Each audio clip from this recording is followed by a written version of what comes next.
A major new wave of sanctions is hitting the very heart of Russia's energy industry, and it's already sending shockwaves across the entire globe. So what does this actually mean? For the war in Ukraine, sure, but also for your energy bill and for the stability of the global economy? Let's break it all down. All right, so here's how we're going to tackle this. First, we'll get into what these new sanctions are. Then, we'll look at the immediate ripple effect, what happened the moment they were announced. After that, we'll dive into the core strategy, which is all about squeezing Russia's war chest. We'll also explore the consequences for other major countries, because this affects everyone. And finally, we'll look at 3 possible ways this whole thing could play out. So let's start at the beginning. This new wave of sanctions. You've got to understand this wasn't just another incremental step. No, this was a massive, coordinated economic strike all happening at once. And that coordination is everything. Just look at the timeline. In October 2025, you have the U.S. moving against 2 of Russia's absolute energy giants, Rosneft and Lukoil. At the exact same time, the EU passes its 19th sanctions package, this time going after Russian liquefied natural gas, or LNG. And then, to make it a trifecta, the UK jumps in, expanding its own list to hit the same companies and go after Russia's secret weapon, its shadow fleet of oil tankers. Okay, so what happens when you decide to target the world's second biggest oil exporter in such a big, coordinated way? Well, you get an immediate, powerful global ripple. You get shockwaves tearing through the market. And the very first shockwave, the biggest one, slammed right into global energy markets. The reaction wasn't just concern, it was turmoil. Why? Because everyone was suddenly terrified of a massive drop in supply and huge disruptions to that incredibly complex web of ships and insurance that moves oil around the world. And if we break down those immediate impacts, it looks like this. First, boom, a sharp spike in crude oil prices. Then, chaos in shipping and insurance, as companies basically refuse to touch Russian oil. And that, of course, puts more pressure on global inflation, because when energy gets more expensive, everything gets more expensive. And yeah, as you can imagine, diplomatic tensions went through the roof. But all that initial chaos, that's just the surface. What's the real medium-term strategy here?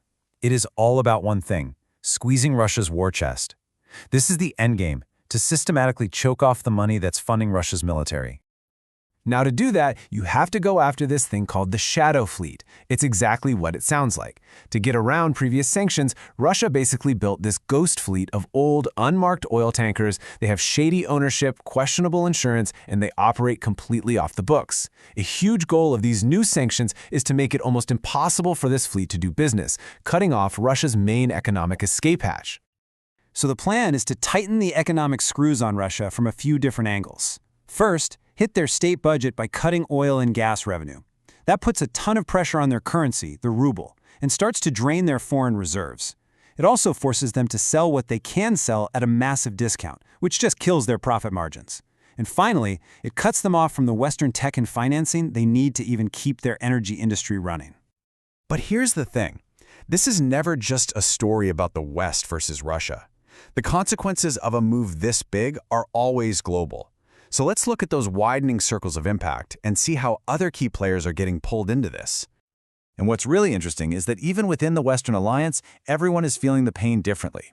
In the US, the biggest risk is political. You know, what happens when gas prices at the pump go up and inflation bites? But for the EU, the problem is much bigger and more structural. They are facing gigantic transition costs as they desperately try to find new, secure energy that doesn't come from Russia. And that is an incredibly expensive and complicated thing to do. And you have the other giants, like China and India. For them, this whole situation is a massive high-risk, high-reward gamble. The reward, is obvious: a chance to buy a ton of Russian oil for super cheap. But the cons? Well, they are huge. They could get hit with secondary sanctions from the West, which would be devastating. And on top of that, they have the logistical nightmare of trying to actually arrange the shipping, the insurance, and the financing for all this controversial oil. So, where is this all heading? That's the billion-dollar question, right? This is a huge escalation, and frankly, the outcome is totally unpredictable. But we can look at 3 potential scenarios for how this might shake out through the end of 2025 and into 2026. All right, this table lays it out pretty clearly. Let's start with the most likely one, Scenario B, the prolonged stalemate. This has about a 45 to 60% chance of happening. This is where Russia kind of adapts and survives, but its economy just keeps getting weaker as the conflict drags on. Then you have the best case, scenario A, pressure succeeds, less likely, around 15 to 30%. Here, the economic pain gets so bad that Moscow actually makes concessions. And finally, the most dangerous one, scenario C, major escalation. The odds are low, 10 to 20%, but this is where Russia retaliates in a big way, and things get really bad for the global economy.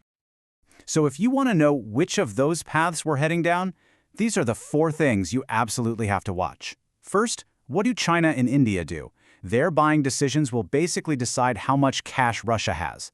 Second, how fast can the EU actually get off Russian energy? That's critical. Third, does the crackdown on that shadow fleet actually work, or does Russia just find another trick? And finally, the big one, what happens inside Russia? How stable is their political and economic system under all this pressure? And all of this brings us to the one central question that's going to define the next year. This is a massive economic gamble. On a global scale, will all this intense pressure actually carve out a path to peace, or will it just end up creating a more divided, more dangerous, and more economically fractured world? Thank you for watching.